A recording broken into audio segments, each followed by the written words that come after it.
पहले दिन जो था आश्विन शुक्ल नवरात्रि होते हैं ना, नवरात्रों का पहला दिन, तो उन्होंने जो है गुड़ और चावल समर्पित किए हैं। कार्तिक का महीना उसके जस्ट बाद आता है। कार्तिक मास की चतुर्दशी को हलवा और खीर का भोग लगा करके भगवान की पूजा की। उसके बाद महीना आता है मार्गशीर्ष। मार्गशीर्ष शुक्ल अष्टमी को तिल और जौ चावल ये 3 चीजों से पूजन किया है। पौष शुक्ल सप्तमी को रात्रि जागरण किया है और रात्रि जागरण करते हुए पूजन किया और खिचड़ी का भोग लगाया रात्रि में। अगला जो महीना आता है माघ का। माघ की पूर्णमासी को रात्रि जागरण करते हुए गीले वस्त्रों से, अब ठंडी की रात, सर्द रातों में गीले वस्त्र पहन करके भगवान शंकर जी का पूजन किया और बताया फाल्गुन का जो महीना है तपस्याशित भूतायाम कृत्वा जागरणसी विशेषता समाप्तम शैदु से ही सर्वयास। फाल्गुन के महीने में असित भूतायाम कृष्ण पक्ष में चतुर्दशी के दिन उन्होंने जो है समस्त पदार्थों को एकत्रित करके पूरी रात्रि जागरण पूर्वक शिव जी का शिवरात्रि।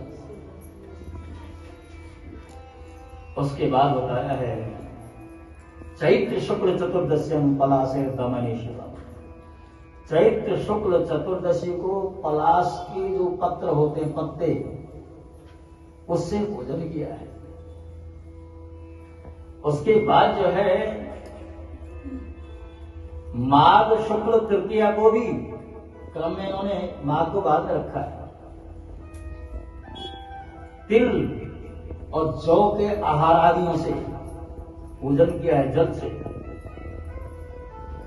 और बताया ज्येष्ठ से पूर्णिमायाम वही रात्रो संपूज्य शंकर। ज्येष्ठ की जो पूर्णिमा आती है उसमें रात्रि में शिव जी का पूजन किया है और अनेक तरह के पुष्पों से भगवान को मनाया है। आषाढ़ शुक्ल चतुर्दशी को बृहति राम के पुष्प होते हैं, उससे पूजन किया है। श्रावण शुक्ल अष्टमी को काले वस्त्र पहन करके और बृहति के पुष्पों से भगवान का पूजन किया। भाद्रे कृष्ण चतुर्दश्याम पुष्प नाना विदयी फलई।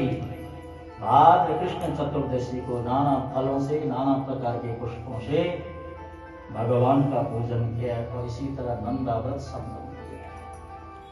देवताओं को खबर लगी ही सती जी ने नंदाव्रत संपन्न किया है, सती जी के दर्शन के लिए आए और ये खबर शंकर जी तक पहुंचा दी। शंकर जी से कहा गया नंदाव्रत हो गया, एक बार दर्शन तो दे दो। बोले भगवान शंकर प्रकट हुए सती जी के आगे। सती जी ने प्रणाम किया है, आप जल्दी से बारात लेकर के मेरे पिता के आकर के मेरा हाथ मांग लीजिए। इधर भगवान शंकर वरदान देकर के अंतरित होते हैं। ब्रह्मा जी पहले दक्ष के यहाँ आए हैं, दक्ष से कहा गया है कि विवाह की तैयारी करो और फिर लगे हाथ भगवान शंकर जी के यहाँ जाकर के भगवान शंकर को सजाया है और बताया है भगवान शंकर जी की बारात चैत्र शुक्ल त्रयोदशी, चैत्र के जो नवरात्र आते हैं उस दिन वहां से चली थी। और शिवपुराण में ये नहीं बताया कि सती जी के साथ जो विवाह हुआ है वो किस तिथि को हुआ है। और पुराने जमाने में विवाह में कई दिन लगते थे, 4-4 दिन बारात रुकती थी पुराने जमाने में। अब चले तो वो त्रयोदशी को थे, विवाह कब हुआ इसका यहाँ पर कोई वर्णन नहीं। तो भगवान शंकर जी को सजाया गया और पूरी बराती के साथ भगवान शंकर दक्ष के घर में पहुंचे हैं और विधिवत सती जी और शंकर जी का विवाह हुआ है।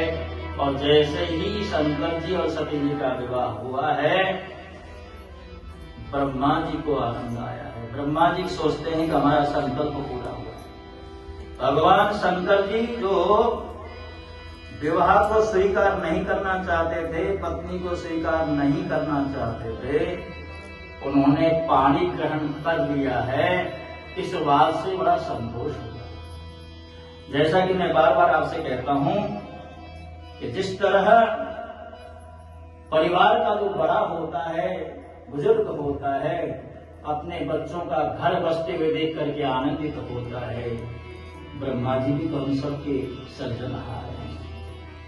तो इसी के साथ साथ जो हमारा कार्ड छपा है, इसमें जिन जिन प्रसंगों की चर्चा है, उन चर्चाओं को हमने थोड़ा और आगे बढ़ा करके आज हमने सती प्रसंग को जो कल होना था उसको भी समेट दिया है। कारण ये है कि कल शिव पार्वती विवाह का मंगल प्रसंग है,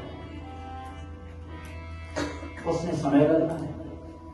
अगर हम कल के लिए प्रसंग रखते तो फिर वो प्रसंग अधूरा होगा। बहुत ही मनोरम प्रसंग कल आने वाला है। तो जैसा कि आप सब लोग सत्संगी हैं, रुक्मिणी विवाह का जो प्रसंग भागवत कथा में आता है, ऐसे ही कल शिव विवाह का प्रसंग है। आप जिस तरह आना चाहें वो आपकी इच्छा है, हम तो केवल सूचित ही कर सकते हैं। बोलो शंकर भगवान की। अब देखिए, जाते जाते एक बार जरूर हाजिरी लगाई, क्योंकि आरती के लिए तो उठना ही है। तो एक बार अपनी हाजिरी, आज हमारी बहुरानी भी आई हुई है, आज वो भी उपस्थिति हाजिरी